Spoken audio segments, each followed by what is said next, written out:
Okay, welcome to the podcast, everybody. I hope everyone's enjoying the summer, and I'm certainly glad it's finally arrived in full swing. I just want to remind folks that when you're out driving this summer to pay attention in those construction zones. Summer is construction season in Nebraska, and so make sure you're paying attention, put your phone down, look out for our workers, and don't drive distracted. I'm excited to welcome Chris Hawkins to the podcast today, and as we think about our work and how we can be better business partners and have better customer service, it's great to sit down with Chris and learn what it's like on his side of the fence when we think about the work we do together. Chris is a fourth-generation manager of Hawkins Construction, and I really enjoyed the conversation, and I hope you do too. Okay, welcome to the podcast. We got a special guest today, an external partner of ours, Chris Hawkins from Hawkins Construction is joining me here today. Chris, welcome. Thanks, Cal. Thanks for having me. It's great to have you here.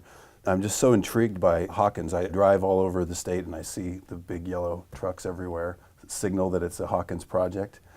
You guys are a pretty large firm, do a lot of business with us. I think we look a little outsized for most people here. We're big locally. 90% of our work, though, occurs about an hour and a half out of a Omaha radius. So we look really big, and yeah, you see the bright yellow. We have a lot of pride. Part of it's branding. Part of it's branding, and that's a blessing and a curse, right? Everybody knows it's us if they're slowed down in traffic somewhere. Yeah. So you're on the Iowa side, too, doing a fair amount? We are on the Iowa side. Don't take this in a bad way, but Iowa has become about as big a client as Nebraska has for us now. So we need to step up, is what you're saying? Yeah, you need to step up, yeah. We won't talk about the differences between the engineering and management side there either. Well, I'm sure they're all positive in favor of Absolutely. Nebraska.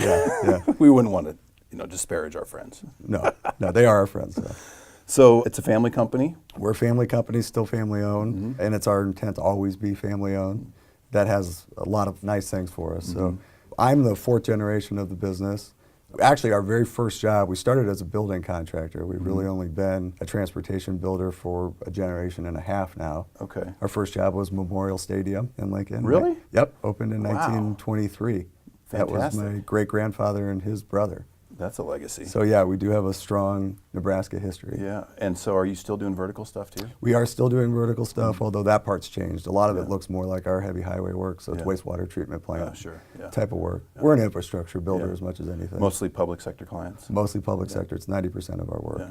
So what's it like to have the keys handed to you? It'd be the fourth generation, some pressure? That's a really good question. It feels like less pressure now than it did when it was a perspective handover. And I'm always a little reticent to say, I've taken over, or I'm in charge. I'd phrase it more that I have responsibility for the outcomes of our daily operations. But in truth, just from a personal perspective, that's a great place to be for me as a family business. I look at it less as I'm the boss, or you started by saying I'm a special guest. That's not really true. In reality, for our business, I'm a steward for the next generation. Yeah, and I know you've got, is it 4 boys? I have 4 boys. So you've got to be looking at those guys going, I got to go to work today. Yeah, I think we need to diversify as a business. Their skill set seems better in the demolition side than the construction side right now. So, yeah, they're all pretty close in age, right? They're all pretty close in age. So my oldest is 10, my youngest is 4. They're your poor wife. With a lot of basketball, though, so you'd like that part. Yeah, that part I would like. Excellent. Well, one of the things that I wanted to ask you about, your company has been in Nebraska a long time. I see such strong support for infrastructure in our state, and having worked in lots of other states, I'm not going to say that we don't have peers in this area, we do, but there's a lot of states that Nebraska would be the envy of, and just in terms of the consistent and constant support for infrastructure. Is my perception right there? I think your perception's right, although I haven't been that deep in the coast of what their culture's like in terms of infrastructure support. I'm sure there's a handful of states, the Carolinas, you can find strong infrastructure support, but I think certainly in the Midwest we stand out. Yeah, there are probably peers, but you don't see these big, splashy $5 billion programs like you might see in other places. Iowa, they had a 10-cent gas tax increase, I think. Right. With Nebraska, it seems like it's a little more steady as you go.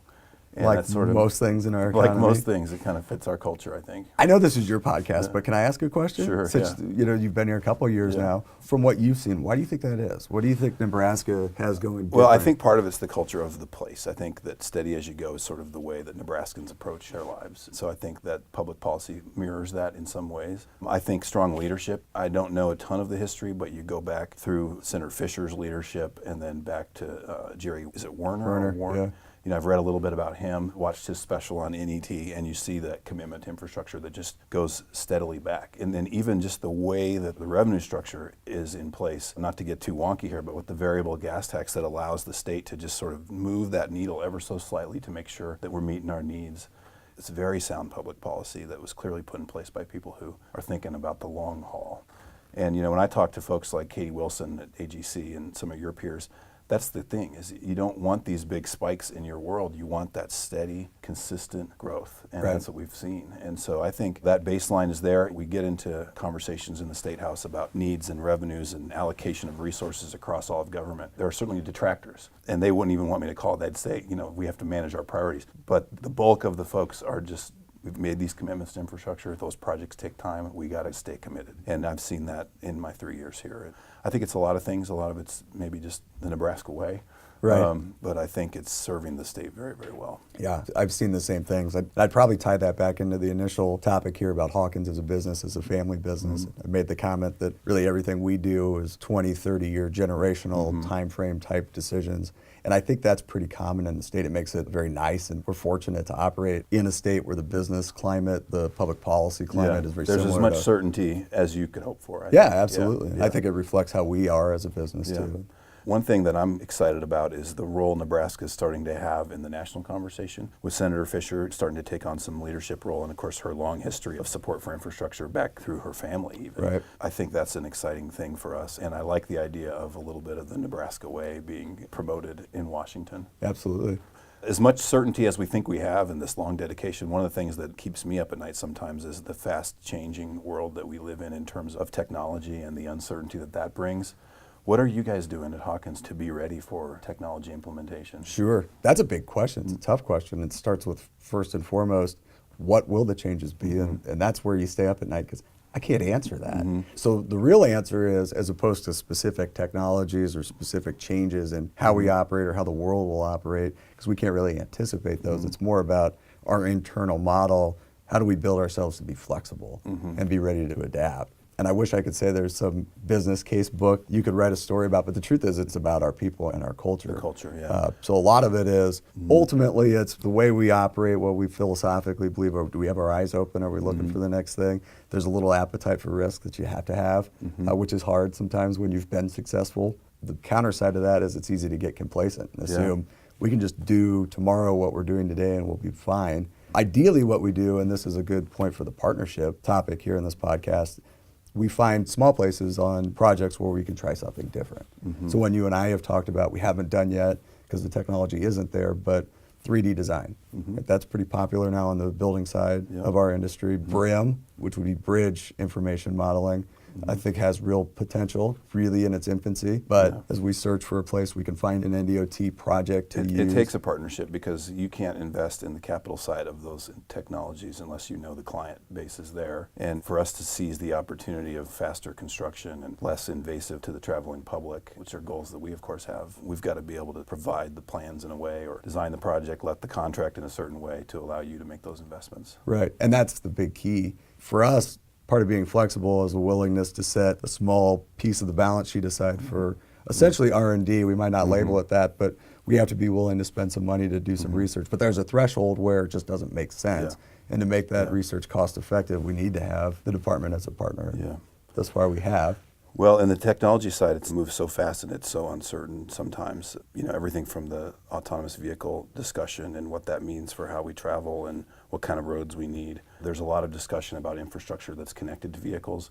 So communicating with the vehicles about what's happening on the infrastructure, whether it's work zone ahead, workers present, emergencies, even just simple traffic light information and data. That's a significant investment to start being able to make those kinds of communications across, especially with our state, with how big it is. But then the question of whether or not that's the absolute future or not, and of course it's absolute, but do you want to make all these investments only 10 years later have cars that are so smart and so connected to each other that connecting to the infrastructure is not even necessary? And yet we then went and laid fiber everywhere and devices everywhere. So it's hard to know what to do. Sure. Although I think indecision usually is the worst choice, exactly. right? Exactly. And there's so much value to our road users.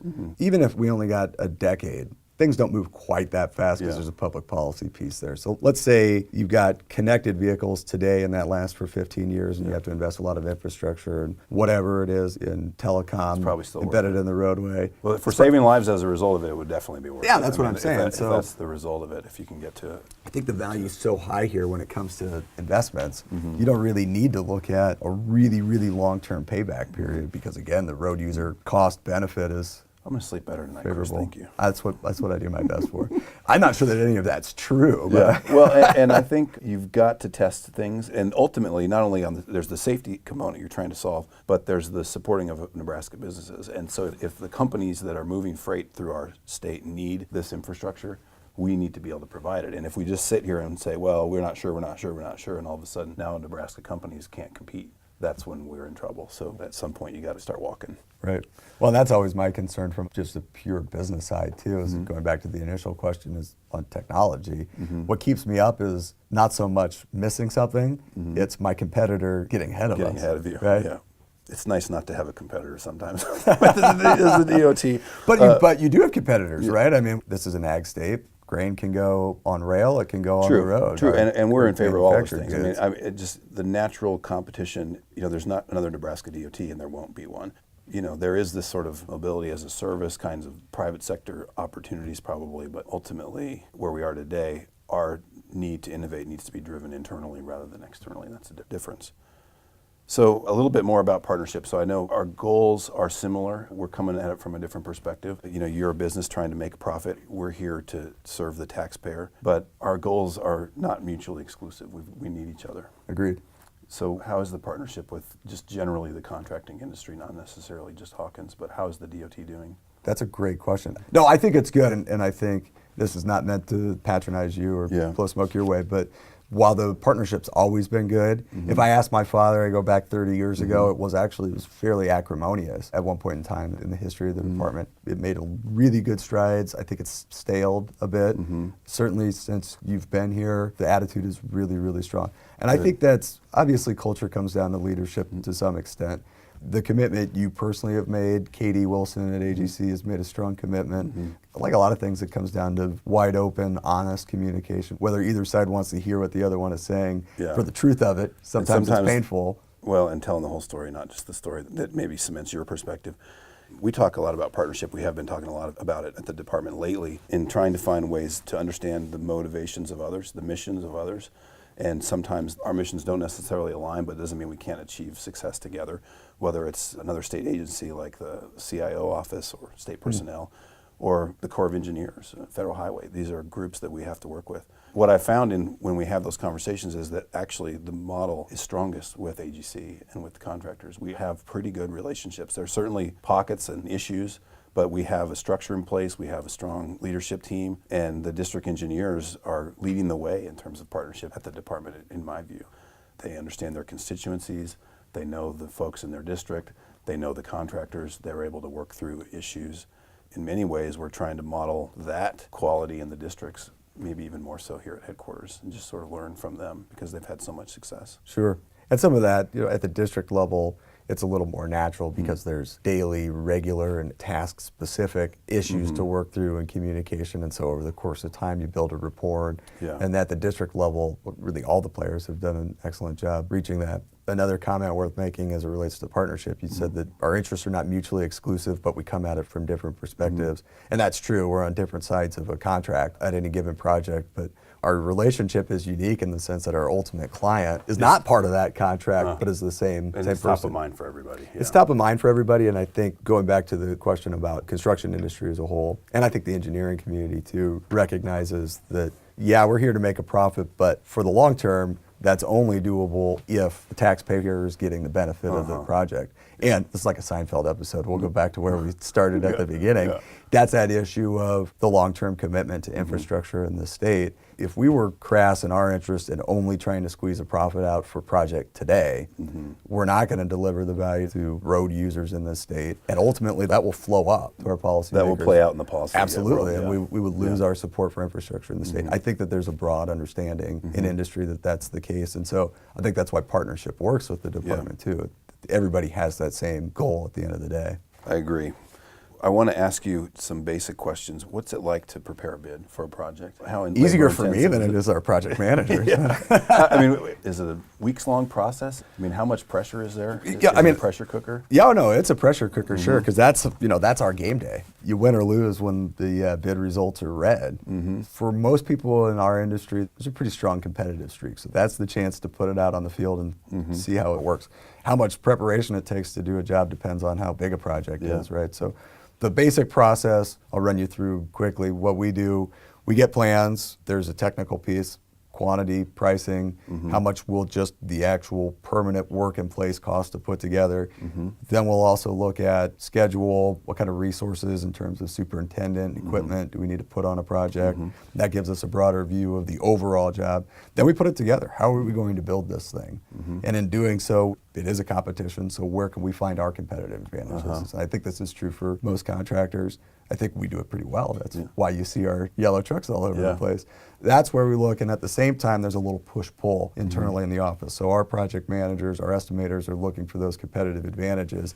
I'm looking for the risks. Where are the big, bad, nasty landmines in this thing? How do we either ameliorate those risks or price them accordingly? And I think that piece is where partnership comes in well, too. Because a lot of those risks might just be special provision type risks or something in the plans that the department didn't see because they don't know how we look at things every day as a contractor.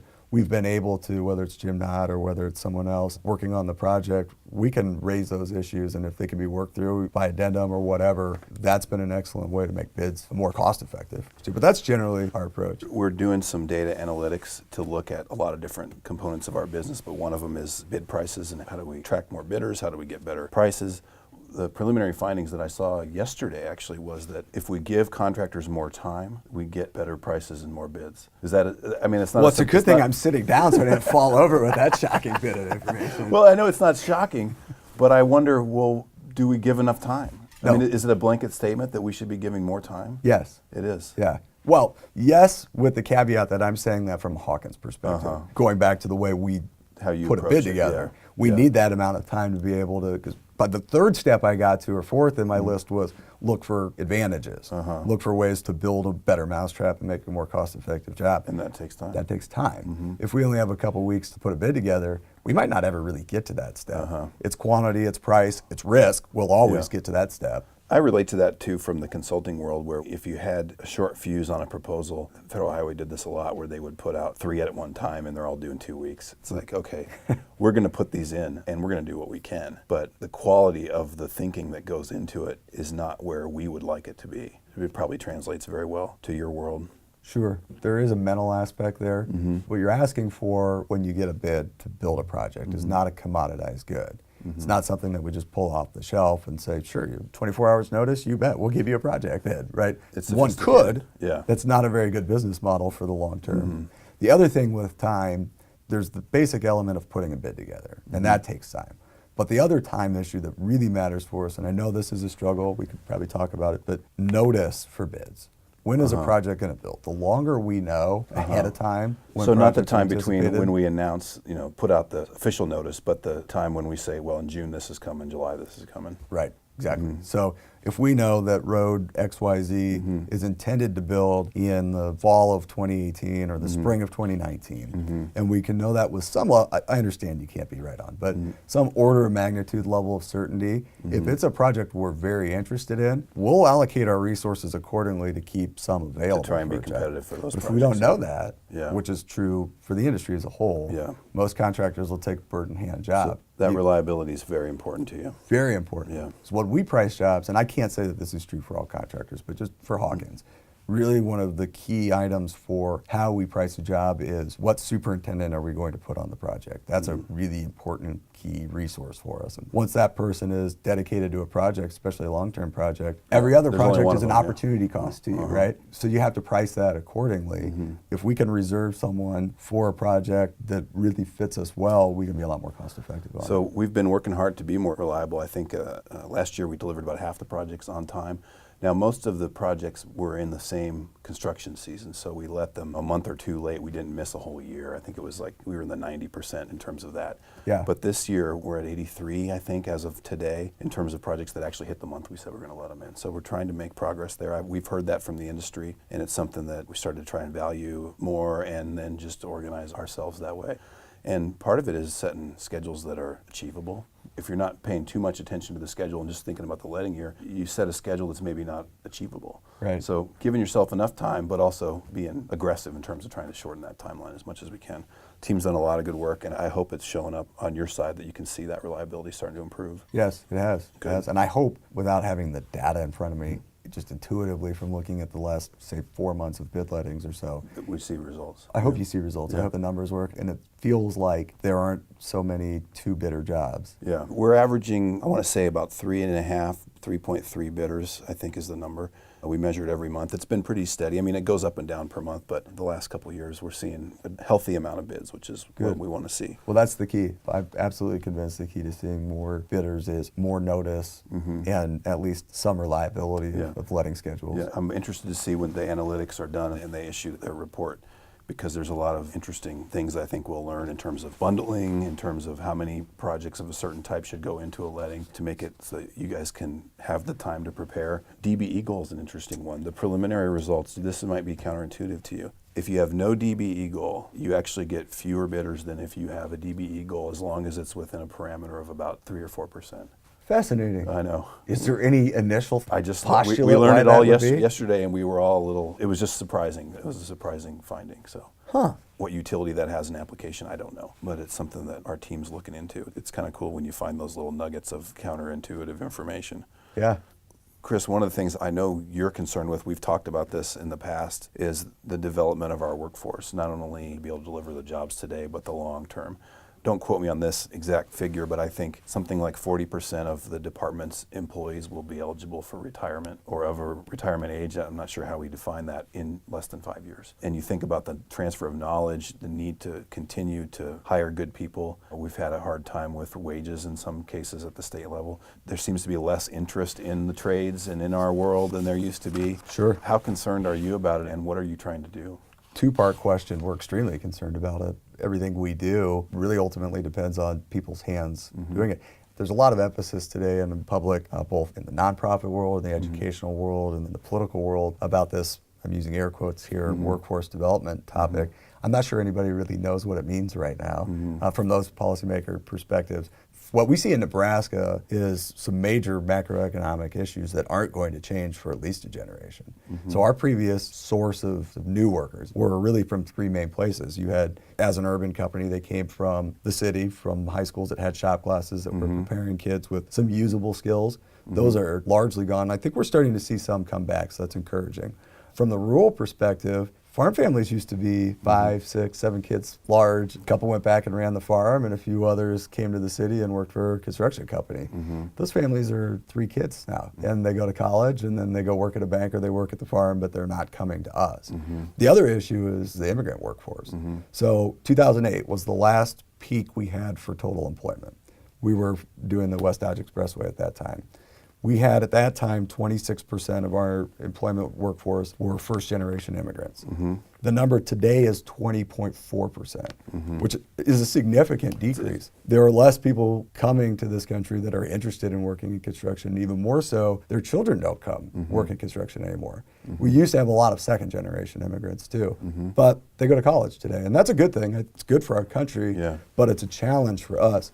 So the latter two, the rural kids, the immigrant kids, or the immigrant workforce, that's not coming back. So the only way, the second part of your question, what are we doing about it? We're taking a very hard look at what can we do at the high school level, and it's a longer term play, but what can we do with 15, 16, 17-year-olds, not just to gain their interest. There's a lot of talk about gaining interest. That's great, but you have to really have the rubber meet the road at some point in time. So how do we get real engineering tech education back in the classrooms and then put So those it's kids to work. education, is it also thinking about the job that you have and the jobs you're trying to fill to make them more attractive? Can you change Sure. what the job is? Sure, we do a lot of things to make our job more attractive, but I'm not going to tell you what those are because I don't want my competitors to know. This is construction. We're not going to have a Google ping pong break room anywhere in our environment. But there's certain pieces where I think ultimately it helps for us. We're a family company, right? So we can wear compassion on our sleeve with our people and think a lot more, not just about the compensation package, but about their lives as a whole. Yeah.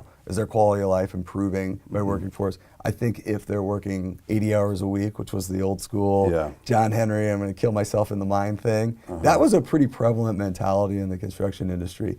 There are no millennials that have this great desire to do that today. So that's a part we have to change. What's the role of the public sector? That's one of the things I struggle with. I mean, certainly it's a public policy issue in terms of being able to live in a state that has not only a commitment to the infrastructure, you have to have the people to build it, but it's about economic development, it's about being able to grow our communities, all those things. I struggle sometimes a little bit with what is the role of public sector? Is it to throw money at stuff? That doesn't seem like the right thing, but we need to be able to support it. I struggle sometimes with understanding, like even as the DOT director, what should I be doing about it? That's a really fair question.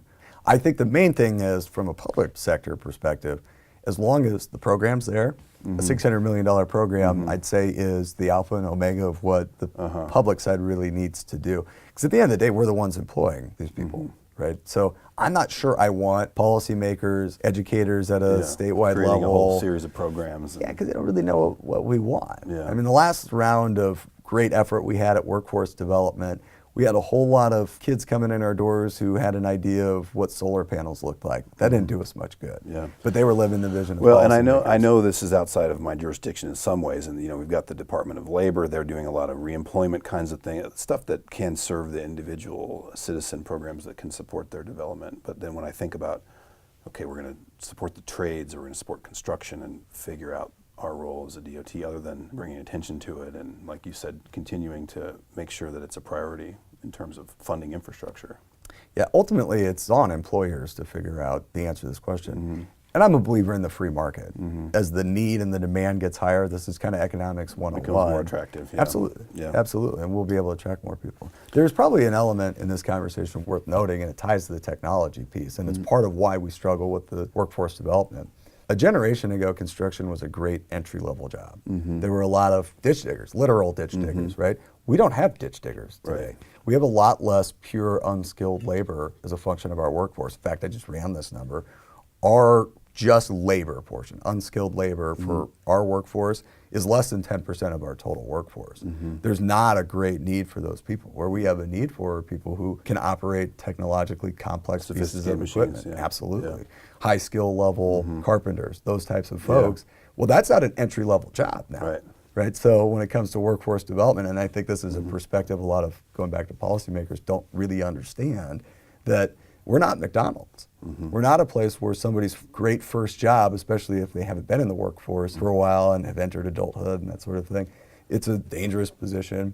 We're looking for a totally different group of people than the traditional education system. The technology thing is today. an interesting part of it too, because in some ways, as we get more technologically advanced, the need for those certain types of jobs changes. Right. And in some ways it makes you more efficient, and you don't rely on as many people, which can be a good thing when you can't find the people. But at the same time, it requires a different kind of skill that we need to make sure we're supporting. Right. It's an interesting philosophical conversation well outside what we're here to discuss today. But I wonder that a lot, as we have less of those types of positions where the construction industry always could provide that, and we move a lot more into high skill demand, where are those jobs filled? I don't know. The Department of Transportation, we have 1,400 folks out there in the districts who are doing this work every day, and they're committed to it, and they care a lot about their work, and it is dangerous, and they understand that, and they assume those risks. They're out there because they want to be a part of something bigger than just themselves, and we sometimes lose that piece of it and don't honor and respect those workers as much as we should. And I think that can play into it too, is that these are in many ways emergency responders, and they're really out there making Nebraska a better place. And acknowledging that and promoting that, I think, is one thing that we can do, at least on our side at the department. I think that's very true. And I think that's something from this is a partnership conversation. I think that's something from the contractor side too. And it's important our people recognize that the inspectors, the project managers, the NDOT personnel who are on the job both have a lot of knowledge to gain for themselves, but also they've got a lot of responsibility, and their trucks are on the road just like ours. It's a shared danger where we need to look out for each other. Yeah, I think that's true, that if we can promote the honor in those positions, it's helpful culturally. Yeah, it's an easy thing to say. It's hard to do in practice, I find. There's not one magic thing. It's like it's just constant, and it's something I think we can do more of always. Well, here's when I think about this, because every ribbon cutting we have, we make sure that we thank our policymakers who funded the project, but rarely do we thank the folks whose hands really got dirty building it. That's probably one thing we should do a little more of. The other piece for partnership purposes as it relates to workforce development that I do see working really well, the old salty folks who are out there, they've got the knowledge, and I think that they're starting to understand they need to pass it on. Because the next round, there's kind of a big age gap. Yep. So the next round are very green, very young people who don't know much, and they have a lot just pure technical knowledge, both from a contractor side and from a DOT side, where that back and forth exchange of knowledge, that mutual learning process is a huge key for our workforce development. You can't make a blanket statement about these kinds of things, but if you go out and visit our shops or our projects, you usually find the folks who've been with the department for a long time, and they're very experienced and knowledgeable and committed their career to the work. And then there's this sort of gap, and then there's the younger generation, it's 3 or 4 years, and there's more turnover in there, and you wonder, 15 years from now, is it going to be all of that? And then what risks do we have as an agency and as a department when you don't have folks who've been here for 30 years anymore? Right. So today's challenge is, how do we bank that knowledge? What if it's all in someone's head once that person retires? It would be a shame to lose that. Trouble ahead. Okay, well, Chris, thanks for coming to the podcast today. It's great to spend some time with you. Thanks for all you do for the people of the state and for supporting us at the department. I know it's a great partnership, and glad to have you on. We are equally thankful. Thanks for having me. All right, thanks. Well, I want to thank Chris for joining us on the podcast. I think it's great to get the perspective from our industry partners as we think about our work and how we can better serve our customers. And of course, there's a lot of change coming in our world. And so as we think about best ways to implement that change, it's always good to hear from our partners in the industry. I hope you enjoyed the conversation as much as I did. And remember, look out for those construction zones this summer. Be safe, pay attention, and buckle up.